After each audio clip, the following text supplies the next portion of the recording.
Hi everyone, it's Danielle Greason from VA Lifestyle Design. Today I have virtual assistant Vilma Haddassi with me, and Vilma and I are going to have a chat about her story, getting started as a VA, the work that she does now, where she's kind of taken it. Welcome, Vilma.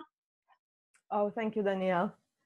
I'm really excited to have a chat with you today because we've gotten to know each other quite well, and I just love your approach. I think you've probably heard me express it a few times in social media and writing, and when we've been on a call together, saying there's no better way for me to describe it than you just get it, right? You really get what's involved in connecting with people, being of service, understanding what's important to clients, understanding what's important to other VAs that you're connecting with and having conversations with.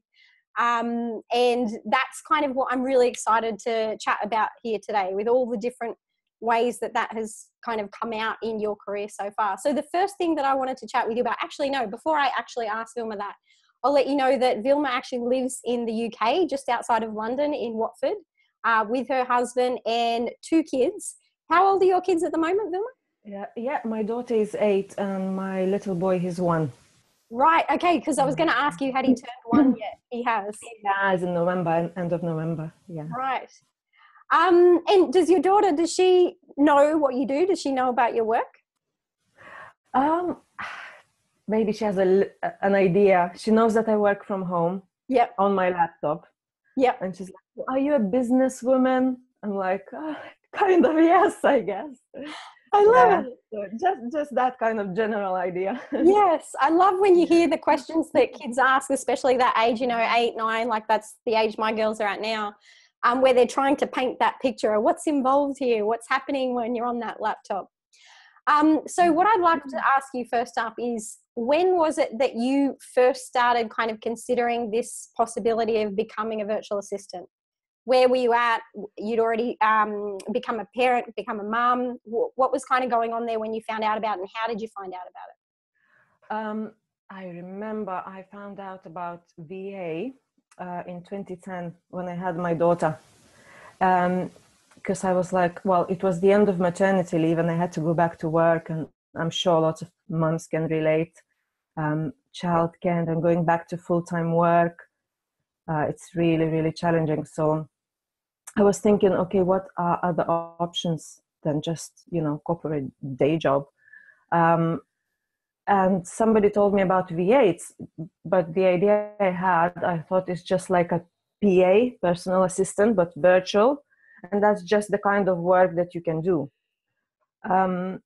So I kind of looked into it, but not so much, and just got on with my life. And then over the years, it has been quite challenging with the little girl, taking her to nursery. She was there for like 10 hours a day, and I was working 8 hours a day. You're working in an office, right? In an office, yeah. So commute would be like an hour going in and back. So it was constantly struggle. So I always was thinking there has to be some different way. There has to be a different way. But I have forgotten about the VA at that point. So I think, when was it? Maybe 3 years ago. I started looking into it again, reading blogs, and then I found Michelle Dale's blog, and that was like, wow, that's quite different to what I've seen, like other VAs are sharing. It was really interesting, and like, oh wow, you can actually create a proper business, right? And then I looked at testimonials on her site. I was like, wow, so many VAs taking her courses and they seem to be doing so well and really successful. And I found Danielle, I found you there. Right. I watched your video, your testimonial, and it just was like, wow, what a genuine person. I was really like that emotional kind of connection, I guess. And then I looked into your website and found your course. And then I was like, what? That's completely different than even what Michelle is doing and teaching. Right. Because I guess why it took me so long to actually start setting up as a VA was, well, I still wasn't sure what I can do. Like, okay, so how do I work? What exactly do I do? How do I find these clients? Who would want to hire me? I know I have to set up my website, or that's what I thought at that time. I have to set up a good website, have services list, the rate of packages, and but how exactly do you work? How do you collaborate online? And then when I looked at the list of what you're teaching in your course, it was so detailed, and I was like, oh wow, you can actually do that, and that sounds like really enjoyable type of work. It's not necessarily like PA, executive assistant type of work. It can be quite different, that technical stuff, and Some of the that technical really, and creative blended in together. exactly, yeah, and that was like, wow, I just love that. But then I went on, it took me a while to actually make that decision if that's the right way for me. So I went on YouTube and I was looking up how those things work, like MailChimp and WordPress. And I was looking just to see, because I never seen the software systems, how it looks inside. You just work in a corporate world, and you use Outlook and you use your Microsoft Office, and Yes. that's about it. Or So maybe some like old school CRM database that. Yes, Yeah. that too. So it was like quite an eye opener, and so I was watching the videos like, oh yeah, I can definitely learn that. And I would actually enjoy doing this. This is so like up to date kind of thing, Yeah, right. That's so interesting to hear that, progression of your perception, because a very similar thing happened for me. Is just going, Big thing. oh wow, it kind of, you see this whole new world, don't you? Yeah, I was amazed. So like I finally, you opened so many doors, and like perception of different possibilities. Right. And then did you have a conversation with your husband about it at that point? Like, had you started discussing, are you going to go back to an office, or can you be a full-time mom, or should you do this VA work? Like, was that a family discussion kind of thing? For a while, I was kind of secretly thinking and researching and looking and watching people's stories and looking at their websites, which at the time was very overwhelming. Like, oh, nowhere near. I cannot be like this. I'm not good enough for that. I can look at that person. She's so good. And Right. Thank you for being so open about that, because things have definitely changed, It has changed. And then, so I still had a full-time job, but closer to home actually. But still, it was still a strain, because you come back home very late in the evening with your small little girl, and you have to, just have that little time. I just couldn't bear that we spending so little time together, and then weekends you have so much to do, much to get done. Washing, shopping, cleaning. Oh goodness, preparing. And then you want to spend the quality time with your family, and that wasn't possible. So started looking more and more that that's actually possible, realizing that that's actually possible. And then decided to take your course, and that was about 2 years ago. Yeah, it was March 2016. March 2016. Okay. Yeah, there you so go. almost 2 years now. Time flies. Time flies. And so when I took your course and then went into the units and the lessons, then even more a bigger picture came up, like, because you share exact scenarios, exact experience, how you were working with clients, and that's what I needed. Like, it filled those gaps, because so you can work with that type of business and that type of business owner and a digital marketing agency and a web developer. And that was like, wow, well, there are so many options. So that was really cool. And then I said, you know what, I'm leaving my job to like set this up. So I gave my notice. Well, I was probably towards the end of the course. And then I was still studying something else. I had to finish my assignments. I was doing business and administrative management course, which deadline was approaching, and I had to also finish that. So that was at like a private college or something? Yeah, it was still from home, but deadline was approaching, and I was like, I want to set up as a VA. I want to finish that. And so that's why I decided to leave my job, because I realized I just cannot cope. There isn't enough many hours in a day. And I'm glad I did, because, well, then I had conversation, obviously, with my husband. He was fine to support us for a while till I start working.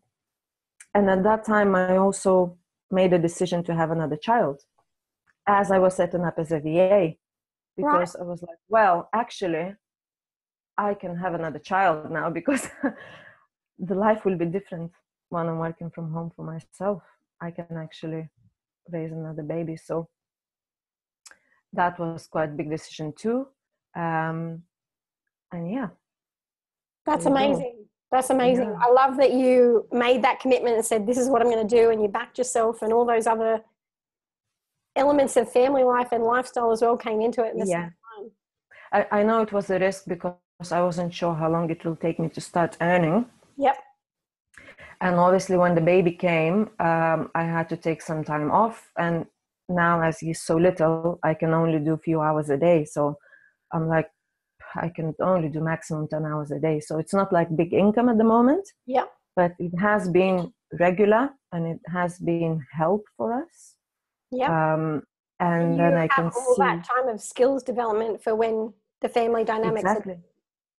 Yeah, exactly. That's how I feel. And I feel like when it's time for Elias, when he's a bit older, to go into childcare, then I will build up my hours, because now we can see there are so many possibilities. So I love that. Yeah. And you feel comfortable with the way you've done it that way? Like, you feel like in retrospect it all makes sense? Like, it does. Not waiting to start, like starting even though you're, you know, growing your family at the same time, like getting presence in the industry at the same time? Exactly, because when I took the course, I wasn't sure if I will have another baby yet. We were not sure. And then I thought I'll just go in full time. But then it changed, and I'm really glad it did. And then I realized, well, I have to now take it just slowly, but I don't want to stop till I'm comfortable again. I guess we never will be. We're never going to be fully comfortable. It's always something. So just kind of push myself a little bit and get that momentum going. Yes, this is what I'm talking about, guys. Vilma gets it. Yeah. So as you were doing that, and you'd finished studying the course, and then you'd, you know, finished up with your office work and made this decision that I'm going to move forward with this, what did you first start doing to put yourself out there to connect with potential clients? What was that process that you took initially? And how then did you actually connect with your first client? I started mainly with Upwork. I set up a profile, because at that time you were recommending it in your course. I know later I think it changed a little bit, because Upwork has changed the way they take on new people and not approving some profiles and things like that. Yes. I've started with Upwork, and I didn't have success with it yet. I've connected with some people, and there has been some conversations, but it never went ahead. Right. Didn't get hired. So did a few outreach emails as well. Now when I look at them, they were really bad. Oh, really? Yeah, they were really bad. Because later you helped me reshape them, and I can see the difference now. And then I was just keeping an eye on the online BizSkills Facebook group. I was constantly checking. I'm still checking almost every day. And one of the experienced VAs have posted that she needs some help, that she has too much work and she's looking for somebody to help her. And I've just sent her a private message, just to say, I've taken this course, I've taken that course, I've done that, and here is my LinkedIn profile. If you like to check me out, I'd love to help you. And she got in touch with me, and we had a few back and forth. We had a Skype call, and then I started working for her. I love that. Yeah. So you had some messaging back and forth through Facebook Messenger, and then you arranged to hop on a call to meet each other on a video call similar to this, right? Exactly. Yeah. Yep. And then she said, yeah, let's go ahead. Let's try this out. Yeah, exactly. Yeah. Yep. So that's a really cool thing, is like with training, you know, a big part of the value in any type of training, whether it's, you know, the online biz skills course that I teach, any other VA course, digital marketing skills training, mindset training, training online, and the communities that are associated with that paid training. It's not just the skills development or the business development that you get from the course, but it's the connection with that entire community. Because the fact that someone knows you're on the same page as them because you appreciate that training or that material, it's kind of almost like you already have the beginnings of a relationship form, because you both kind of appreciate a similar approach or a similar style or a similar, you know, community. And I love that. So many of the connections and you know, online collaborative relationships that I've had have come from communities that are associated with training. Yeah. Cool. So when you first started doing that work for this established experienced VA, was how did it feel at first? Were you like, oh my gosh, I'm just winging it here? Or were you kind of like, oh, this is a breeze? Or how was it?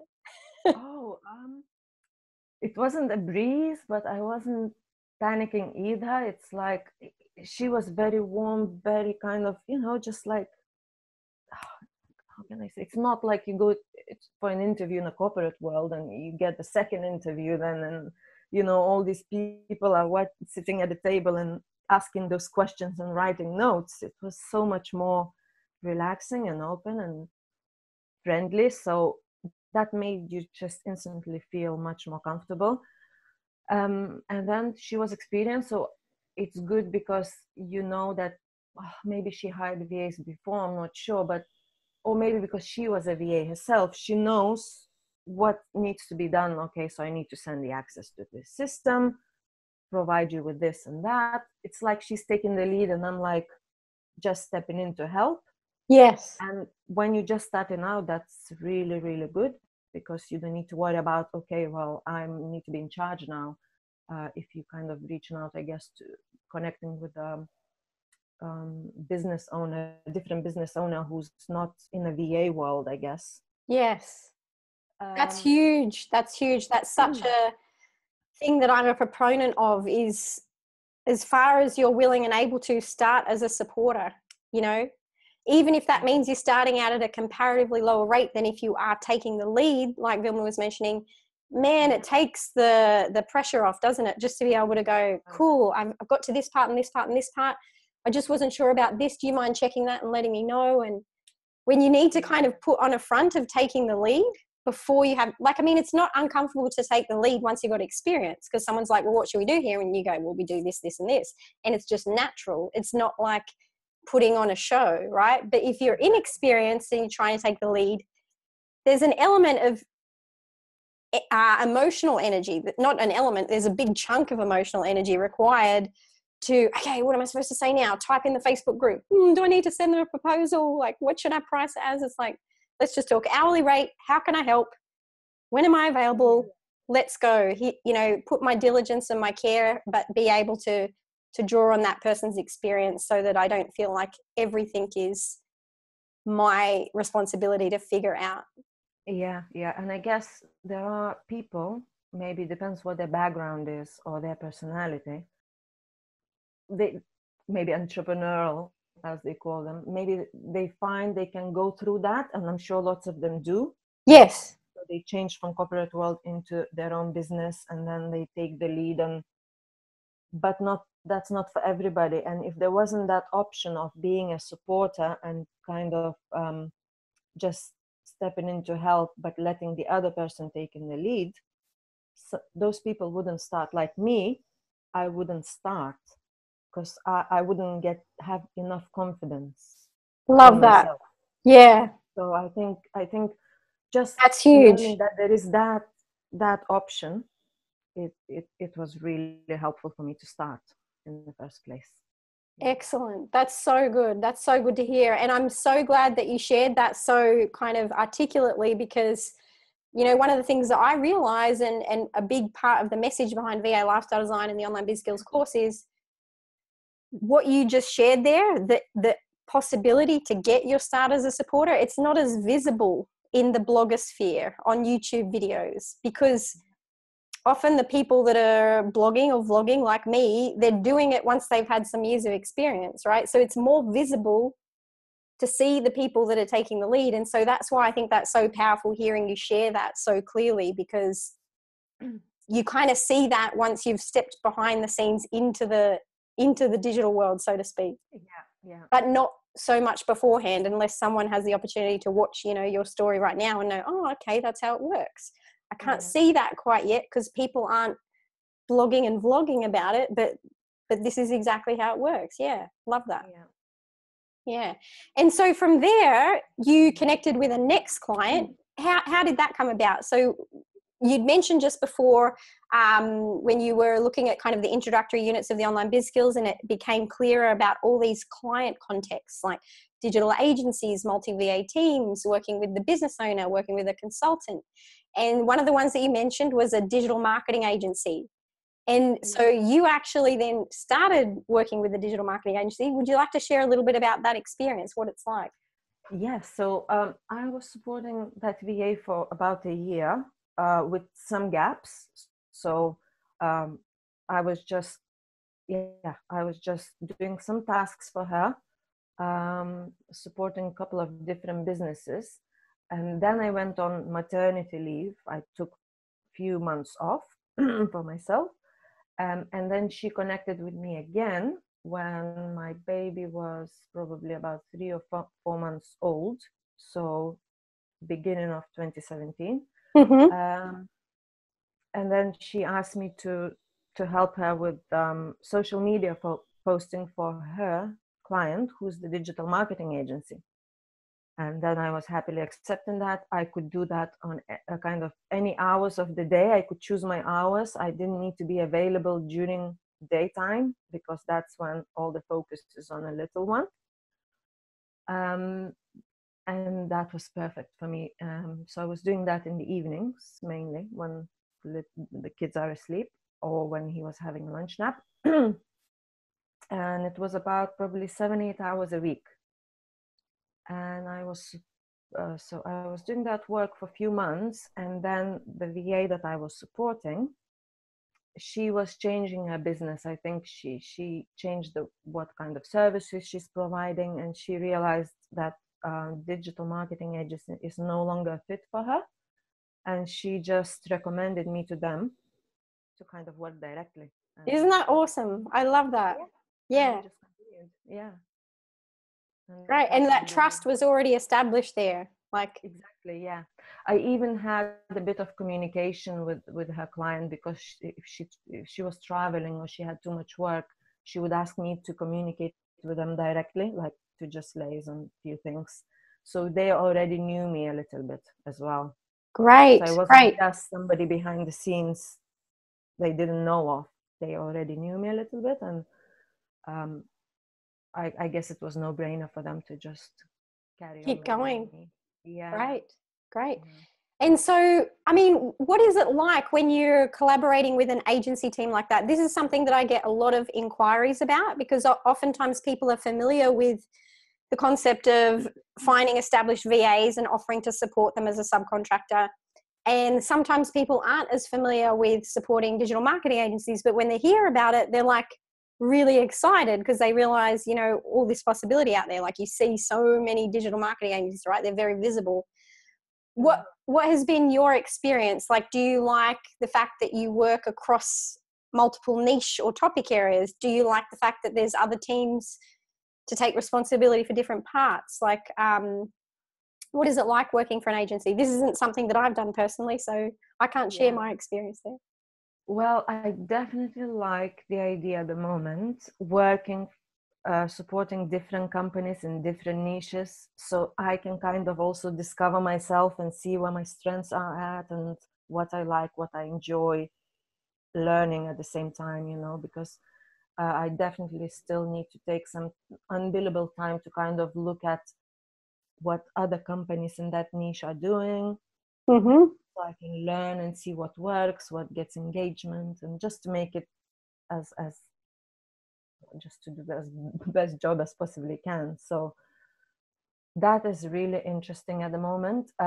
And collaboration wise with the client is very minimum, actually. They just like, okay, here is the company, here's the details, just post once a week, one post a day or 3 posts a day, or to these accounts. And so they tell you they tell you who the client is, like what topic, or they give you kind of who the client is. They tell you the frequency to post and which platforms to post on. Which platforms to post. They connect it on the Hootsuite account. They all through one platform. And then that's it. I can access everything through there. And we is don't that have much. Platform, is that the agency's Hootsuite account, or all the clients have their own? It's agencies. Right. And that's commonly how it works in agencies and sometimes larger multi-VA teams. It's not always the case. There's not like one right or wrong. Sometimes the client might have their own in-house tools, but a lot of the time with agencies, they'll, especially with social media scheduling tools like Hootsuite or Sprout Social or Buffer, the agency will actually pay for and maintain that subscription, and they'll connect the client accounts so that all the agency team members are operating inside one system. Yeah, exactly. And the client, they only see what's posted on their social media sites, so they don't get that access to the Hootsuite. Gotcha. So you have kind of become quite proficient and efficient with your Hootsuite scheduling process, and you actually wrote a tutorial blog post about that, which I loved. Not so much, well, I guess it's more like a description of your process and your little refinements and so forth. I'm going to share a link to that article actually with this video. So either check down below or wherever I share the description of this video, depending on where you're watching it. But I really love talking to you about that, about how you'd kind of experimented with things. So there's a certain component of the work that the agency is giving that to you. So you don't have to make those decisions on frequency, which platform, and so forth. But then there's parts of that you're refining and tweaking and improving and experimenting with yourself. So share a little bit about the process there. Do you kind of go, oh, this is clunky, let me try something else? Or how do you go about that kind of process improvement with your social media work? Yeah, actually, in this case, because the clients are not really telling me much what I need to be doing, is just exactly those basic things. Yes. I feel like I have that kind of canvas to experiment and see what works, what doesn't, and I'm learning out doing that. And yes, I have changed my process along the way to see what's more efficient, what's faster, what works best. Yep. Fantastic. Yeah. Cool. And with Hootsuite, have you experimented with other tools as well, or have they just gone all in on Hootsuite for the agency? Yeah, it was all in with Hootsuite. I tried myself to use Buffer after taking your social media lesson. Yeah. The online skills course. Just connected my own social profiles, so I can just try. And then Hootsuite was really, I don't think it's in one of your units, so I had to learn it myself. Right. Play with it myself, and it's pretty simple actually. Yep. So yeah, fantastic. So what would your kind of thoughts be for people that are reaching out to digital agencies? Like, what is it that's an important factor for an agency? It sounds like they give you quite a bit of autonomy, and you're able to be proactive with they don't seem to dictate the exact types of content. You can actually use your research and your experimentation to keep on improving that. Yeah. Is that something that you feel that they really appreciate, the way that you're proactive, or like what else would be important for someone that wants to work with an agency specifically? I guess an end client.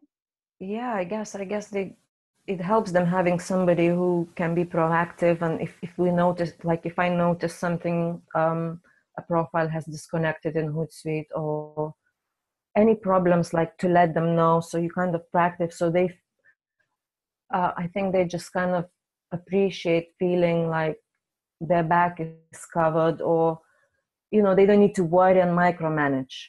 Right. So, and I'm not an expert, and I don't think they need an expert because they are experts. Yep. But somebody who's just have the time, have the skills, know how to use the tools, and is willing to learn and do the job well and show up every day. Right. Love it. And make sure the work is covered, so they can kind of focus on other things and have peace of mind, I guess. Beautiful, beautiful. And when they were handing over, say, a new client account to you, and they said, okay, well, now we're doing this business, in your mind, like, what is the kind of time frame that you feel, or what time frame did you kind of give yourself to get back to them? Would you see an email and go, okay, I'll get back to them tomorrow, or I'll get back to them in an hour, or I'll get back to them in 2 days? Like, what's the kind of turnaround time on, not on work, but on communication when you're receiving new work? Oh, for me, it's always 24 hours, Right. up to 24 hours. Yeah. I never make them wait longer. I think maybe because from corporate world, it's like whenever you're dealing with clients and customers, it's like that rule, 24 hours, you have to respond within 24 hours. Yes. But I think that's great, because otherwise they'll wonder, have this person disappeared, or if it takes longer. And I don't think anyone expects much faster, because people are busy and Yeah. have other work to do. So Yep. if I get back on the same day, it's great. If not, it has to be the next day. Yep. Yeah. Yep. Fantastic. And I mean, when people are out there, like on the freelancing job boards or applying for roles and so forth, there will be a smaller number of occasions where you'll see someone saying, hey, look, you need to be on this time zone. They'll specify a particular European or American or Australian time zone, or wherever they are, and say, you know, work on kind of office hours and be able to back and forth. From my experience, and also like the roles that I see out there, that's kind of in a minority of cases, and more so it's what Vilma's describing here about that 24-hour turnaround. And sometimes when people hear me talk about the 24-hour turnaround, they're like, oh, I can't do the 24-hour turnaround because, you know, I'm still working or I'm still parenting. But keep in mind, that's on correspondence, not on getting, like if someone says, okay, I need 2 weeks of social media scheduled for this client, it's not the 24-hour turnaround to get the work done and hand it back and say it's done.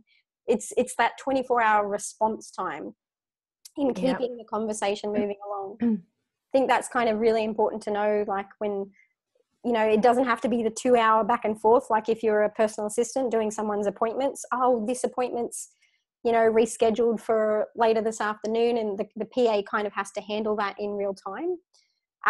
This work that we're talking about here is online marketing support or online marketing implementation, where you're not dealing with those same time constraints as you would be as a virtual executive assistant or a virtual kind of PA. So you've already mentioned a little bit about this, but, you know, as a mum of two, coordinating that time to get the work done, has that been straightforward? Has that been challenging? You mentioned doing it initially when you were first starting out in the evenings, and when your younger one was having a lunchtime nap. Is there any other kind of tips or experiences that you've had to make that easier while still full-time parenting? It hasn't been easy. Yeah. Because when you have a little one like that, so I'm sure lots of moms can relate. Yeah. So much energy and time goes to the baby. I mean, it's just constantly during the day. That's all. So I actually, and I'm still doing that. I'm still sometimes experimenting with when everything has to be scheduled. Well, not scheduled, but everything is done at specific times of the day for me. That's at the moment how it works. So I already know what I will do today when my baby is napping. Yeah. And you can't predict, well, usually he has a couple of hours nap if I'm lucky, but there are times when he's not so well and he would wake up early. So you can't really know sometimes. So it doesn't happen as planned. Not everything happens as planned. Yeah. But yes, the kind of the time is really tight, and it's not easy, but I have to experiment with my energy level. So like, okay, client work has to be done, most of it, or what requires most of kind of mental energy has to be done during the day whenever I can. Yeah. So the top priority when he naps. And then in the evening, as soon as the kids go to sleep, while I'm still not too tired, then do more of client work. And then any kind of learning, research would be a bit later while I'm a bit more tired. So so you're kind of diligent about keeping that priority work in the right time slot. Yes, because if sometimes that doesn't happen because of other things come in, family life, it's busy, or kids are sick and things don't happen the same way all the time, then you feel like if you're doing client work when you're much more tired, much more later, then you kind of slower and the thinking is slower and it's just you're not as productive. So it's quite important to fit it at specific times whenever I can. Yes. When it's like your energy levels are much higher. And then I'm planning maybe in September, I think I'll start looking for suitable childcare for my little one, to see if we can start maybe 2-3 days a week, so I can start building up and working during the day and see what that kind of brings. Right. So September, so later this year. Yeah, later this year. Yeah, that's the plan. Because I've tried towards the end of last year, I've tried childcare for him, and I don't feel like he was ready yet. He's very attached to me at the moment, so.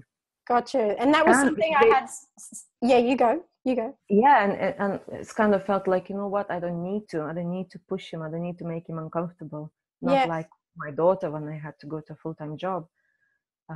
So just wait a bit when he's bigger. Although I really want to work more, like have this horse I have to hold for the time being till I feel like we're ready to get childcare now and get some support, and so I can start building up my hours.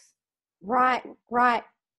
And that was something I had a lot of respect for when you shared that with me, that you had kind of considered childcare late last year, and then I can't remember the exact scenario, but it didn't work out as expected. But then that prompted you to kind of rethink that and kind of go, hang on, actually, that's not what I really want. And you were very kind of clear, and just you'd resolved with that decision that it was the right one. And even though it's hard to blend everything in, it was just kind of like, this is the right decision for me, for the kids, for the family as a whole.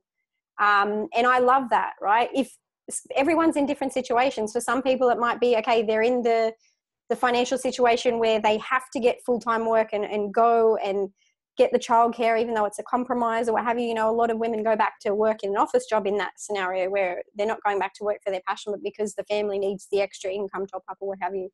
And so my feeling is like with family life, it's always that Rubik's Cube of getting all the pieces to fit together, the happiness of everyone, the health of everyone, the finances, the location, the work flexibility.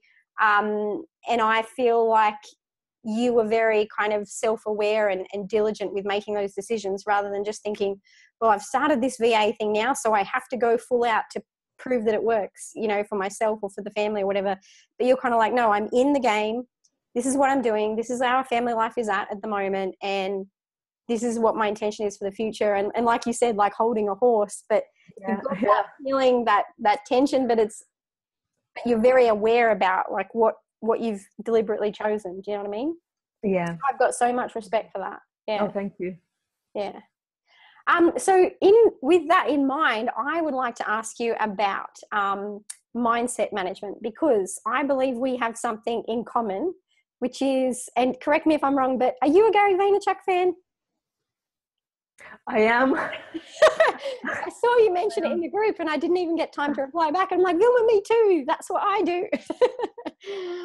Meaning, Vilma had mentioned, checking in on a Gary Vaynerchuk video. If I need a mindset tune-up, or actually that's just my terminology, but if I've got cloudiness in my thinking, otherwise known as mental chatter, negativity, self-doubt, overwhelm, whatever it is, I've got a lot of go-to sources, but Gary V pops up as probably in the top rankings, probably almost number one there. And it's interesting because when you said it, I was like, and I often don't share Gary Vaynerchuk things because I think that it's almost like it's in contradiction to my message, right? So here you and I have just been talking about, you know, taking things stepwise, blending work with family, not overdoing it, being realistic with what's relevant. You don't have to hustle and take the lead and be the entrepreneur and what have you. So it's kind of like it's almost in seemingly, but not really, in contradiction of like, I love Gary Vaynerchuk and it's all about the hustle and the work and that, but really for me, that's not what I take out of it. Now, if you don't know Gary Vaynerchuk and you're listening to me say this and you've got no idea what I'm talking about, that's completely fine. Like if you check out his videos, you'll kind of see what I'm referring to here. But for some people, it can be off-putting, right? Because you're looking at Gary Vaynerchuk and you're thinking, there's no way that I aspire to be like, you know, this guy that's hustling, that doesn't sleep, that flies from city to city, that is talking about putting in the work. But I really feel that there's so much more that sits behind that in terms of knowing yourself, in terms of being realistic, exactly what I was just talking, you know, about what my appreciation was for with Vilma making that decision. No, this is right for us now. No, tried this, but no, this is right? For me, that's really what his message is all about, not the 18-hour days or the hustle or the work till your eyeballs are falling out of your head. So with that in mind, share a little bit about your thoughts. And Vilma and I haven't actually had a chance to speak about this privately. What is it that appeals to you about his message? It's so funny you just mentioned that, because just not long ago I was thinking something like that as well. Like I don't watch him very often because I don't have the time. Yeah. But I found somebody that kind of lights up something in me in a very short period of time. So I can watch like a 2-3 minute video and I'm like, oh, Yes. I'm like motivated and charged up. So sometimes when I'm down and I'm like, no, I cannot do this. I'm my mom. You know, I shouldn't be doing this. Like I have to just concentrate on my family now. I would watch his videos sometimes and he would remind me, well, if you want something achieved, it cannot be easy. So he reminds me that you have to work hard. Nothing is easy. And then that we're living in amazing times now with all the digital stuff. So it's like, yeah, that's it. That's what I needed to know. Just remind me. The gratitude for the opportunity. Yeah, yep. Exactly. And then it's kind of that's it. I don't really go too much into what he shares. Yeah. He's very passionate and it's just contagious. Yes. You can see that he's being himself, right? Yeah. Even if you don't aspire to be him, it's very uplifting to be around people being themselves, right? Yeah. Even if it's through their videos. Yeah, definitely. I love that. But I did actually think a few days ago, oh, this man is too much sometimes. Like I cannot work till 3 a.m. every day. That's just not sustainable. Yeah. Sometimes it's okay. And I've done that. Yeah. I've done that. I needed to learn something and I would sit sometimes till 2 a.m. or 3 a.m. Yeah.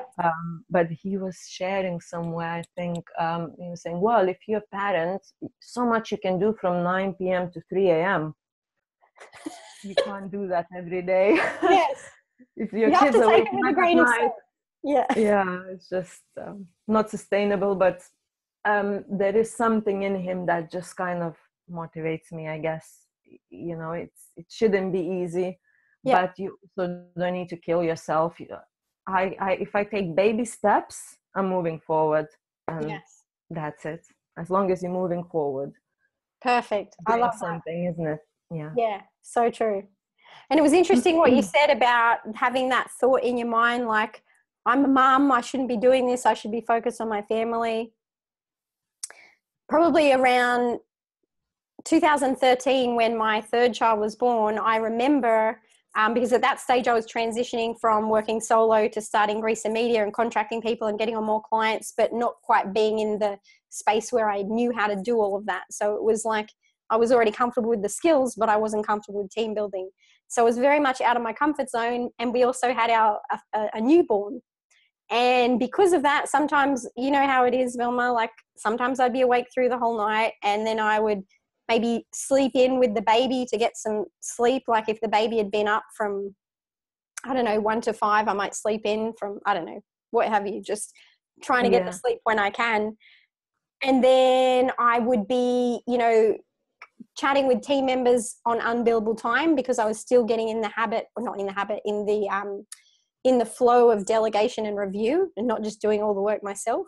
And so what that meant it was that sometimes I'd be up at 10, 11, midnight, working when the baby had gone down, with the feeling in my head of like, the baby's going to wake up, and then I wouldn't have got any sleep before that. And then it was so funny because it was stressful for a while, and I was kind of like, exactly what you mentioned, I shouldn't be doing this. Maybe I should do something different. Like, why am I awake now? And there was this real pivotal moment where I just had quite a rapid shift in mindset, where I started to really not just pretend that I was grateful, but I actually experienced the feeling of gratitude for the opportunity. And so I might be up, you know, late because I'd been awake with the baby or what have you, or wasn't really working during the day. And I would just like look at the moon and you know, appreciate the silence and be like, how cool is it that I'm just here working like with, you know, on my own. I'm tired in my body, but I'm inspired by this work.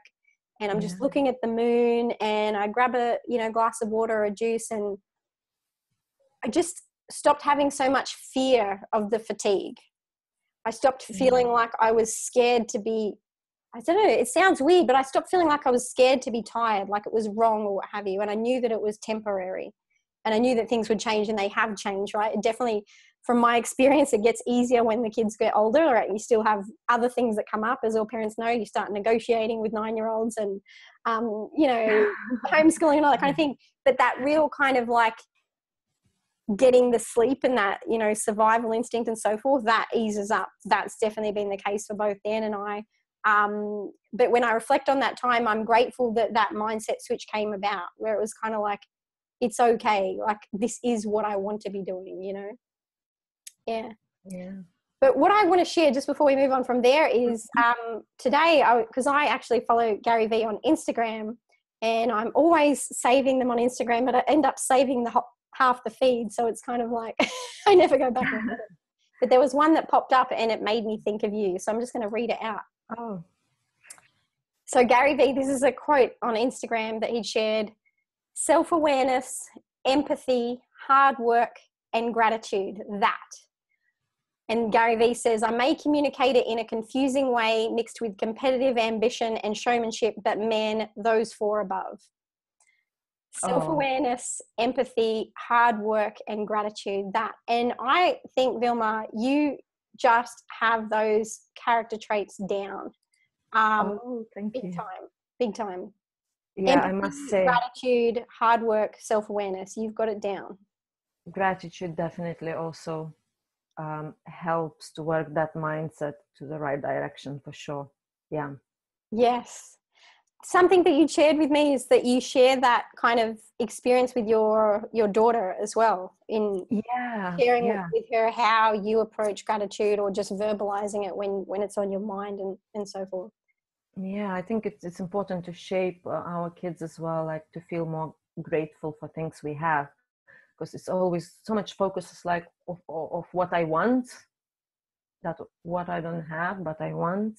Yes. And we have so much already, isn't it? So just to get them kind of into that mindset. And I talk to my daughter, sometimes I would ask her, what are you grateful for today? And she would tell me, and sometimes she would ask me. Love that. Yeah. Love that. That's awesome.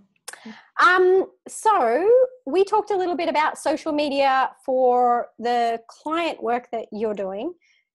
What I think is cool is the presence that you've set up for yourself on your Facebook page for you as a virtual assistant for yourself, right?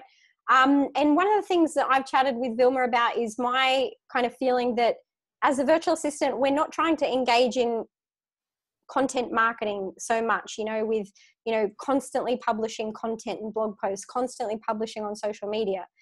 For some people, that's the right thing to do because it's natural for them. But as Vilma was sharing, it's like there's only so much time for so many things. She's doing client work and she's looking after a family and she's getting some sleep and, you know, lifestyle things. But what I feel is is that if you have a little bit of a presence on social media profiles, in particular a Facebook page, because Facebook groups are a huge part of where this work comes about. That's how Vilma connected with this first client, through a Facebook group. It allows people to come back and check you out. And I really feel that you've done an amazing job with the things that you've posted onto Facebook, onto your page. And I'll share the link with that as well. Check the link out with this video. Because what you've shared is not, it very much has that feeling of genuinely expressing something that you have enthusiasm, appreciation for. You want to share that message with someone in the way that you've kind of done it, more so than I've got to curate content to make it look like I have a presence. Oh, yeah. For me, like, you have nailed it with, like, it's not about frequency and constantly publishing, but if someone comes and checks Vilma out that has kind of had an engagement with her in a Facebook group, you get a very clear idea of the things that excite you, whether it's tools or mindset tips or, you know, things that have really stood out on her radar. And so when you started doing that, was that, how did you approach that at first? Were you kind of like, what should I share? Or how did it become more comfortable? Actually, from the beginning, yeah, I think it was pretty kind of easy, because I got the idea, okay, it's not so I can get engagement or I can get followers. I'm not doing this for that. I'm doing that for a reason, that if somebody wants to check who I am, if I'm reaching out, for example, to potential clients, or sending messages via Facebook, that they can easily look into my profile and kind of get an idea who I am, I guess. Yes. Just to know a little bit about me, because I'm realizing people like to connect, kind of choose products or services when they get some sort of emotional connection, I guess, when they kind of, maybe they trust more when they see what that person is all about. And I guess we're all looking for to get to know somebody before we even make a conversation with them, I guess, just to kind of get an idea what this person is like. So just trying to kind of put that across, I guess. I love that. Yeah. I love that. Fantastic. So is that something that you kind of have on your radar? Like, if you're out there reading things on social media, on blogs, and if you feel that kind of inspiration, is that you're like, oh, maybe I should share this? Like, is that a natural thought for you now? It does come up like that, yes. Mm-hmm. I just need to actually do it more often, because it happens quite often. Like, yep. Oh yeah, I should share that, and I don't share it because I don't like. Right? Yeah, exactly. I need to do that more, so for sure. But it does come up naturally. Yeah. Yeah. Cool. And I mean, there's no hard and fast rule here. Like, what you'll soon discover when you step into this industry is that, like we've been talking about, clients don't come from how many times you post on social media, right? It's exactly what Vilma was talking about, just that little bit there to get people to know you. If I was personally starting again from scratch with no network, no kind of connections or relationships in the digital space, like other freelancers or clients or business owners, I would want to be looking at a frequency of about once or twice a week. Like, that's what I'd start out with. Now, it's not a hard and fast rule, but that's kind of just to give you a benchmark. If you're like, should I post every day, or should I post twice a day, or what have you? Because it's different for different businesses, right? If a business is drawing and engaging their audience and that's how they generate revenue, perfect. But for us as VAs, a handful or less of clients and we've got full-time work as a solo VA, right? So it's not about like constantly diverting time to social media, but just as a benchmark and a rough guide, if anyone's curious, that's what I would do personally, once or twice a week. Quite honestly, I might slack off once I was working full time. But if my intention was to maintain that visibility, that would be like what I'd be aiming for sure. The big thing there is when you see digital agencies and you'll find a lot of digital agencies don't have up-to-date Facebook profiles. That's completely normal. Oftentimes they're still doing a lot of business behind the scenes, and the reason is simply because that's not where the clients come in from. They come in through referrals or outreach, basically. Now, I would love to ask you about your tools. So what are the tools that you're most excited about at the moment, either for your work or for your own business and personal kind of management software tools? So mainly I'm working now with Hootsuite for the client work, and I use Google Docs a lot Mm-hmm. to keep my personal stuff and to share something between the client and me. Really, that's the main things I use. I've also tried the Meistertask, Mm-hmm. Meistertask My sister. for kind of recording when I'm reaching out. When I was reaching out to clients, I stopped now for a while because I'm just gonna wait till I have more hours in a day. When I get childcare, I'll start again. Yep. But that was a great one to kind of keep the record of who I reached out to. So if they get back to me, it's kind of easy because you have the ability to put the links to their website or their Facebook pages, so you can click back and see and check them out again. Because when you send out so many emails, you kind of forget where they came from, where have you found them, and so on. So rather than just having an Excel sheet or it's much easier. I find it's a really good system for that. Great. And probably task management as well. I'm not using that at the moment because I do not need that in my work at the moment. But, Yep. that's definitely one I would look into if I get more client work and I need a task management system. Right. And you use Evernote, is that right? Oh yes, I do use Evernote as well. I just save lots of things in there, and then it's so easy to find. You can create your notebooks and your tags to kind of organize your content. But also it's so easy to search. It's got a For something great you search saved. function, Yeah, doesn't it? yeah, it does. It does. And then I've learned that you can have an Evernote app on your phone, and you can kind of even take a picture of a receipt, for example, and you can search for words in that receipt, and it would pick it up. Ah, It's a really, you can really search for the text of something you photographed. exactly. I didn't know that. That's Yeah, fantastic. yeah. So it's a good place to kind of save things and just whenever you're browsing online, but also your personal stuff. Yeah. So even when you don't have your laptop with you, just your phone. So yeah, Yeah. it's amazing. Fantastic. Yeah, I've just really come to like lean on Evernote, especially for idea files, right? Like, so what you're talking about, saving Yeah. things from the web. I might tag something as landing page design, or I might tag something as copy, or I might tag something as, webinar page, or I might tag something as a particular client's name. So for example, when I'm doing competitive research for a client, like what is everyone else in the market doing at the moment, then I'll tag that with that business owner's name, but also my client's business name, so that I can pull it up on either, like whether it's this person or the client who is in a similar niche. Does that make sense? Yeah, yeah. Yeah. So it's because the search feature is so good. I think this is a really important one to get a handle on. Google Docs and Evernote, when you're first getting started, fantastic tools to be getting familiar with, even before you start with your first client, I think. And I like the idea. Oh, sorry. No, you go. I like the idea that you can also like bookmark or save the whole page, or you can just save your screenshot, so a little snippet of something, and that's just like different things. Yeah. Yes, exactly. Yeah, one of the things that I am quite passionate about at the moment is Facebook advertising, and I have several hundred Facebook ads using the screenshot tool. So where you just grab a piece. So whenever I see ads in my Facebook feed, I'm screenshotting them, tagging them, like what industry they are. Is it long copy, short copy? Is it a video ad, or is it an image ad? But that screenshot feature is fantastic, as well as just the bookmarks as well.